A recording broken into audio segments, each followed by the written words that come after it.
খাটাখাটনি আর কিছুটা লাক। তুমি তো আমাকে শুধু বলেছিলে সে কোন স্কুলে চাকরি নিয়েছিল, সে স্কুলের নামটা, আর কিছুই বলনি। আমি সেই স্কুলে গিয়ে সারা দিন চক্কর কেটে এক পুরনো কর্মচারীকে খুঁজে বের করেছি, এবং সেই কর্মচারীকে মিষ্টি খাওয়ার টাকা দিয়ে 15 বছর আগের রেজিস্টার খাতা বের করে তার ঠিকানা নিয়ে সেই ঠিকানায় গিয়ে, এটা অনেক বড় একটা গল্প।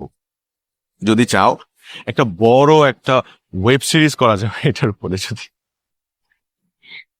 আমি কাজ করতে পারি, এই গল্পটা আমাদের বাসরাতে তোমাকে শোনাতে পারি। বাসর রাতে তো